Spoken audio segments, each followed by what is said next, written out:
Wah, ini dia nih. Sore Pak, sore. Sore.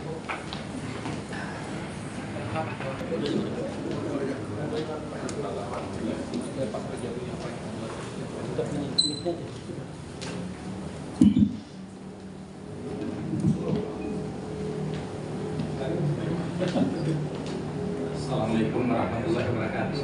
Waalaikumsalam. Salam sejahtera bagi kita semuanya. Om Swastiastu, Namo Buddhaya, salam kebajikan. Nah, kawan-kawan media yang berbahagia, hari ini suatu kehormatan bagi Badan Pengawas Obat dan Makanan Republik Indonesia, karena kami kedatangan tamu yang sangat penting, tamu yang sangat kita hormati, yaitu Bapak Kepala Komunikasi Kepresidenan. Ya, kita tahu bahwa Badan Pengawas Obat dan Makanan memiliki 5 program prioritas. Yang pertama, Badan POM berkeinginan menjadi lembaga yang memiliki stratifikasi diakui secara global yang kita sebut dengan WHO Listed Authority. Itu yang pertama. Yang kedua, kita paham juga bahwa kita diberi tugas oleh Presiden untuk membantu menurunkan harga obat. Kemudian yang ketiga, hubungannya dengan inovasi produk biologi termasuk obat.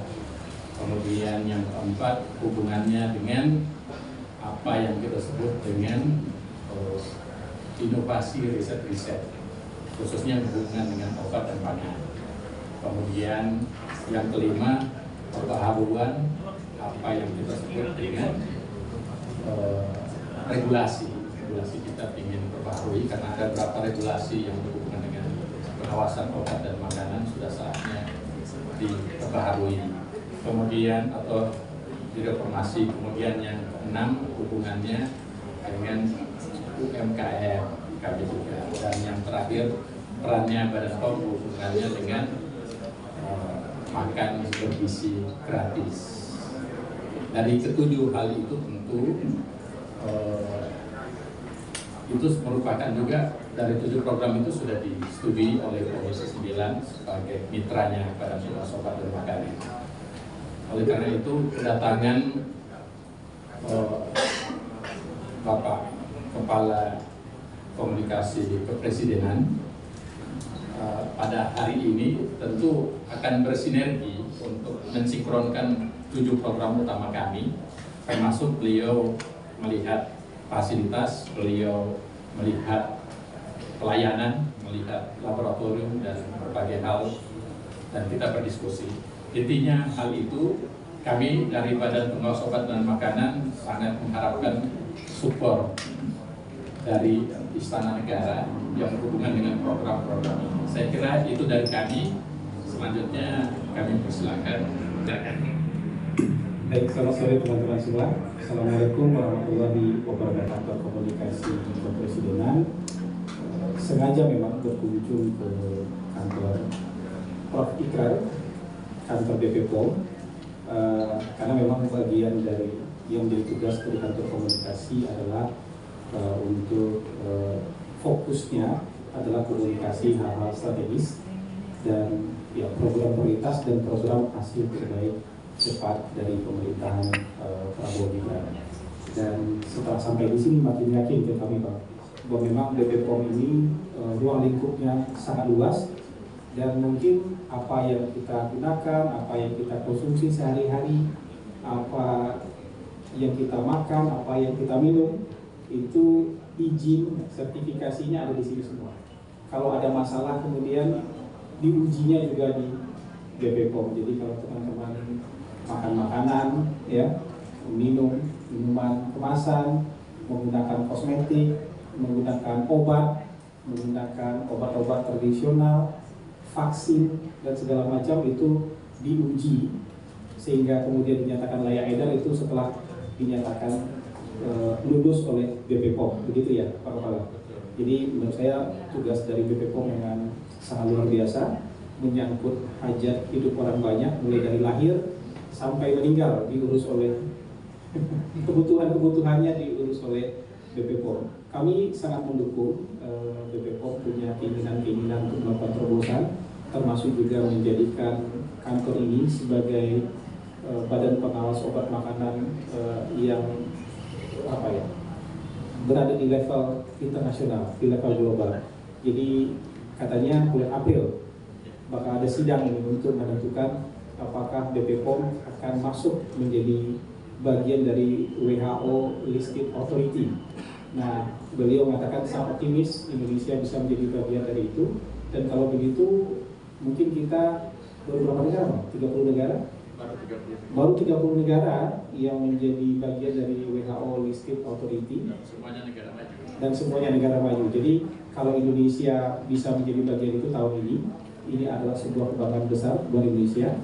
Tapi tidak hanya sebagai sebuah kebanggaan besar, tapi ini tentu juga akan menjadi motivasi agar ekonomi kita bisa berkembang. Itu artinya kan obat-obat yang disertifikasi di Indonesia langsung diakui otomatis oleh negara-negara maju tanpa harus diuji ulang kalau kita menjadi bagian dari WHO Listed Authority. Kita juga berterima kasih BP POM sangat luar biasa juga ikut membantu dalam pengawasan monitoring ini dalam program hasil terbaik cepat Presiden Prabowo, yaitu makan bergizi gratis. Ya, kemarin ada beberapa kejadian yang terjadi di dalam makan bergizi gratis, dan BP POM langsung turun tangan ya untuk kemudian sampling-samplingnya, sehingga kemudian setelah itu perbaikan langsung bisa terjadi. Dan alhamdulillah sampai hari ini lancar, jadi tidak ada lagi masalah-masalah seperti itu terjadi dalam makan bergizi gratis. Saya kira ke depan sinergi antar lembaga seperti ini diperlukan, tidak hanya satu sektor yang bisa hebat sendiri, tapi kemudian semua sektor bisa bergabung bersama-sama mensukseskan pemerintahan Presiden Prabowo dengan Wakil Presiden Gibran Rakabuming.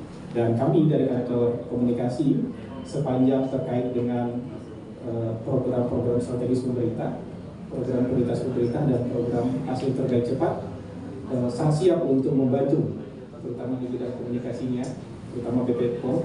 Tadi BP POM mengatakan juga sekarang sudah mulai menurunkan masa itu. Kalau sekarang dulu itu pengurusan izin obat itu 300 hari.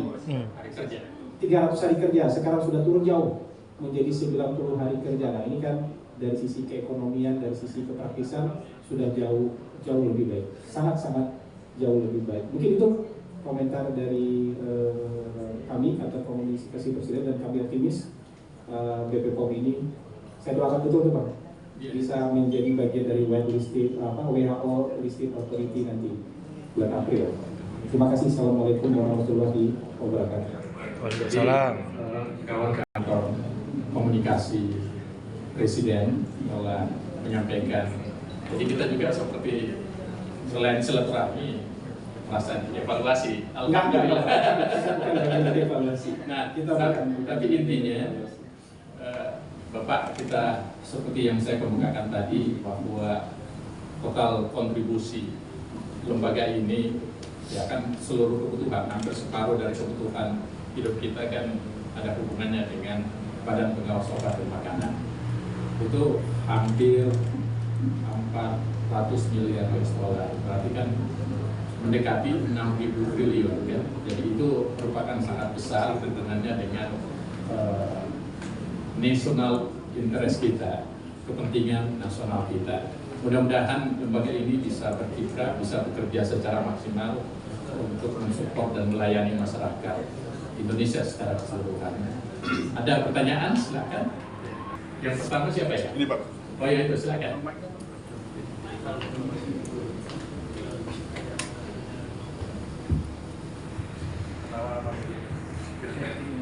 Di kumparan.com. Izin ini Pak, izin mau tanya. Ini kan Presiden kan juga lagi melakukan efisiensi anggaran apa ya? Termasuk ini kan Badan POM kan terkena efisiensi dari 2,5 menjadi 1, sekian triliun kan. Nah, ini apakah berimbas juga kepada pelayanan publiknya kah? Atau mungkin terkena juga kepada gaji pegawai, honor dan ASN itu apakah berimbas juga Pak? Karena ini Tapi itu disimpan dulu ya, sebentar dijawab. Ada yang satu tadi juga angkat tangan di sini. Ya. Pengawasan sendiri sampai distribusinya. Kemudian yang kedua sama sih Pak tentang efisiensi. Soalnya saya mendengar bahwa karena efisiensi anggaran ini BPOM sendiri yang seharusnya setahun bisa meriset 2.000-an sampel, ini dipangkas hanya 100 sampel. Nah itu mungkin dampaknya bagaimana dan untuk kejadian mutunya bagaimana. Kemudian sekali Pak saya ingin tanya pihak istana bagaimana menanggapi pemerintah menanggapi Mana deh? saya ini dari IDM Times. IDN Times. Mungkin untuk sementara saya dulu yang menjawab ya.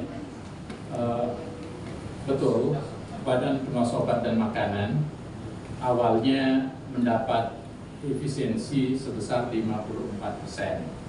Namun setelah dilakukan revisi, kita tinggal 41%. Nah, 41% ini dari 2,56 triliun menjadi yang dipotong 1,1 triliun. Jadi kita masih ada tersisa sekitar 1,4 ya. Hampir 1,4 triliun. Nah dari 1,4 triliun ini biaya pegawai dan seterusnya itu kurang lebih 880 miliar. Kemudian ditambah dengan operasional kita yang sudah jalan itu kurang lebih 200 miliar. Jadi ada selisihnya 300 miliar. 300 miliar ini kami optimis tetap bisa menjalankan secara maksimal tupoksi tugas pokok kami dari Sabang sampai Merauke dengan tetap memperhatikan efisiensi tadi. Jadi kita efisiensi hal-hal yang tidak butuh, tapi tentu ada yang sifatnya urgen, mendasar kita harus tetap spend untuk itu. Dan berdasarkan hitungan-hitungan dari tim kami, baik operasional dan sebagainya, kami optimis tetap bisa menjalankan secara maksimal apa yang kami harus jalankan. Nah, masuk ke pertanyaan kedua, hubungannya dengan, jadi kalau ditanya hubungannya dengan efisiensi berpengaruh terhadap kinerja Badan POM, kami merasa yakin, insya Allah kami masih bisa optimis menjalankan secara maksimal sesuai tupoksi hal-hal yang perlu kita lakukan seperti program-program yang telah disetujui oleh Komisi 9 kemarin kami. Dan dari efisiensi itu kita sudah hitung, kami masih optimis bisa menjalankan program-program kami secara maksimal. Itu yang pertama. Nah sekarang hubungannya dengan program makan bergizi gratis. Kita tahu dari awal bahwa program makan bergizi gratis ini sangat-sangat penting. Karena sebagai dokter, saya sangat mengerti apa yang terjadi dengan anak-anak kita. Kita tahu seperti yang saya sudah umumkan, bahwa ada 21,6% anak-anak kita menderita yang disebut dengan stunting. Stunting itu berarti sudah kronis, bisnisnya mengalami kekurangan kronis, malnutrisinya. Kemudian tambah 40%, selain dia, berarti totalnya 60% ya, itu menderita micronutrition. Contohnya kekurangan ferro, mengalami anemia. Jadi sudah 60% ini. Ditambah 20% anak kita yang overweight dan sebagainya. Jadi 80%. Yang hitungan sekali yang menurut data itu cuma ada 20%. Nah, sementara anak-anak yang tumbuh yang berkembang ini nanti itu yang akan menjalankan 20 tahun ke depan, tahun 2045. Bisa dibayangkan, kalau yang 20% ini bekerja secara efisien, efektif karena kualitas makan dan gizinya bagus, jadi sehat. Tapi kan ada yang bermasalah 80%. Ini bahaya berat. Oleh karena itu kami dari Badan Pengawas Obat dan Makanan sangat mensupport, sangat mengerti hikmah terbesar apa yang menjalankan efisiensi itu? Bahwa kita untuk investasi yang lebih besar terhadap sumber daya manusia kita, kelangsungan bangsa kita, kelangsungan masyarakat kita, dan kelangsungan ekonomi kita. Jadi wajib kita dukung dan kita support secara maksimal. Nah sekarang masuk kepada hal yang ketiga, hubungannya dengan anggaran yang terbatas tadi, apakah kita mampu menjalankan tugas-tugas misalnya pencegahan dan sebagainya. Semuanya kita sudah hitung, kita optimis kita bisa menjalankannya dengan baik. Yang tentu kita harus tahu dari hubungannya dengan makan bergizi gratis itu, kita sudah melakukan MOU antara Badan POM dengan MBG dan Badan Gizi Nasional. Dari Badan Gizi Nasional ini kita sudah ada beberapa item, termasuk nanti item anggaran kita sudah sepakati. Jadi pembiayaannya nanti untuk pekerjaan itu adalah lewat program dari dana Badan Gizi. Jadi tentu kita punya tenaga dan sebagainya bisa bekerja juga secara maksimal. Nah sekarang apa yang dikerjakan Badan POM hubungannya dengan makan bergizi gratis ini? Kita mulai dari rumah produksinya. Bagaimana kita mengevaluasi produk-produk yang akan bisa dijadikan untuk makan bergizi gratis ini. Jadi termasuk nilai gizinya, termasuk apa sumbernya dan sebagainya, itu kita dilibatkan. Dalam hal apa? Nanti termasuk pelatihan pelatih sukarela yang hubungannya dengan yang akan menjalankan tugas ini. Kemudian masuk pada fase berikutnya, distribusinya. Jadi rumah produksi, distribusinya kita juga akan terlibat. Kemudian sampai bagaimana mitigasi supaya tidak terjadi kejadian luar biasa. Kemudian bagaimana kalau terjadi? Jadi sampai distribusinya ke anak per anak, nanti Badan Pengawas Obat ikut terlibat. Kesimpulannya ada kurang lebih 13 item, 13 program yang akan kita jalankan secara nasional. Saya kira intinya pertama hubungannya dengan efisiensi anggaran, Badan Pengawas Obat dan Makanan optimis bisa menjalankan dengan baik program-programnya, dan kita yakin apa yang diputuskan oleh Bapak Presiden dan apa yang diputuskan oleh pemerintah, kita tegak lurus dan loyal kepada Bapak Presiden kita, karena itu saya yakin itu untuk kebaikan masyarakat kita, bangsa kita. Yang kedua, hubungannya dengan makan bergizi gratis, kita dukung secara maksimal. Saya kira itu dari kami. Ya, saya jawab beberapa yang lalu, sampai hari kemarin juga sudah saya jawab. Dalam belanja APBN itu ada 4 kriteria. Ada belanja gaji pegawai, ada belanja pegawai, termasuk juga layanan pegawai di situ. Ada belanja barang, ada belanja modal, dan ada belanja layanan publik, bantuan sosial dan semacamnya. Yang dihemat itu hanya 2 item, belanja barang dan belanja modal. Belanja pegawai tidak merupakan bagian dari efisiensi. Layanan publik, bantuan sosial bukan merupakan bagian dari efisiensi. Jadi kalau masih ada isu-isu itu, berarti betul-betul salah tafsir terhadap arahan Presiden. Tapi teman-teman kan juga harus kritis. Kalau konsultan habis kontraknya, kemudian nggak disambung lagi, jangan bilang itu gelombang PHK. Gelombang itu setinggi apa sih? Kalau ada tenaga lepas yang kemudian tidak diperpanjang lagi, jangan dianggap itu gelombang PHK. Kan kalimat ini harus diukur. Yang teman-teman masuk dengan gelombang itu setinggi apa? Kalau ada proyek sudah selesai, kemudian proyeknya tidak dilanjutkan, itu bukan gelombang PHK. Proyek sudah selesai, kalau nggak dilanjutkan lagi karena efisiensi, ya memang begitu. Termasuk juga honor, selesai kontraknya tidak dilanjutkan lagi. Tapi yang belanja pegawai kan tidak dikurangi. Nah, pemerintah itu punya APBN tahun 2025 3.600 triliun. Yang minta dihemat itu cuma 306 triliun, tidak sampai 10%. Cuma 8,5%. Itu kalau nenek kita di kampung dulu masak itu, ngambil segenggam itu, nggak berkurang kenyang kita itu. Nggak berasa juga tuh dikurangi itu tuh, nggak berkurang makan kita gara-gara itu, karena biasanya juga nasinya sisa-sisa kok. Biasanya juga makanannya nggak dihabiskan. Kalau efisiensi ini bisa dialihkan kegiatan-kegiatan yang produktif, ya itu bisa menghidupkan ekonomi. Kan sudah disampaikan. Biaya perjalanan dinas itu 44 triliun total. Kalau dihemat 50%, 20 triliun bisa untuk bangun 10.000 sekolah. Bisa untuk beli gabah petani 3 juta ton dengan harga minimal 6.500, kan hidup di sektor petani.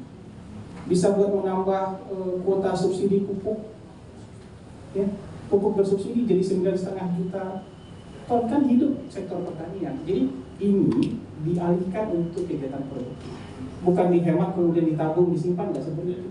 Kalau dihemat disimpan itu biasanya akhir tahun jadi acara ngabisin anggaran itu, teman-teman kan familiar dengan istilah ngabisin anggaran di bulan Oktober, bulan November, bulan Desember. Nah, ini yang disebut oleh pemerintah memotong lemak, menghilangkan lemak, tidak mengurangi. Jadi tenaga kita nggak akan berkurang, karena kita akan lebih bisa.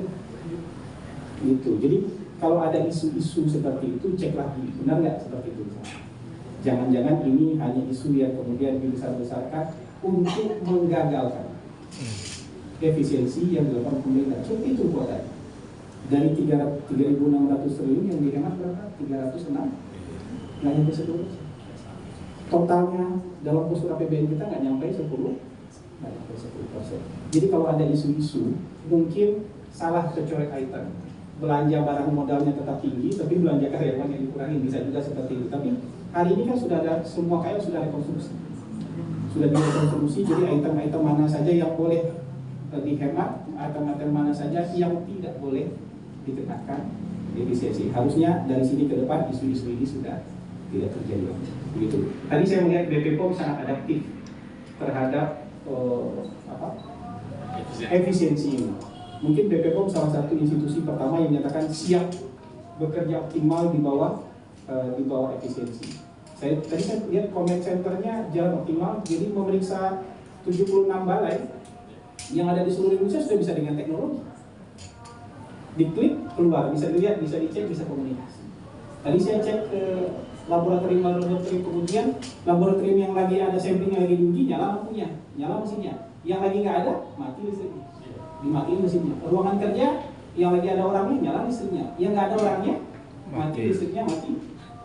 Ini kan soal-soal seperti ini bisa diadaptasi selama kita mau mencoba. Saya rasa BPOM boleh jadi percontohan untuk efisiensi penggunaan ini, dan saya rasa ini kita perlu adaptasi aja nanti. Kita perlu adaptasi aja. Jadi kalau ada suara-suara seperti itu dicek lagi ya supaya tidak terjadi. Jangan kemudian satu postingan di media sosial kemudian dianggap sebagai sebuah kebenaran. Kalau dicek lagi, nggak ada itu orang kalau lagi kerja lampu dimatiin itu nggak ada. Yang benar aja gitu. Orang lagi kerja di ruangannya jam kerja AC dimatiin nggak ada. kecuali mau bikin apa ya konten-konten gitu. Tapi kalau aslinya nggak ada gitu. Nggak ada. Kami ucapkan terima kasih kepada Bapak Kepala Kantor Komunikasi Kepresidenan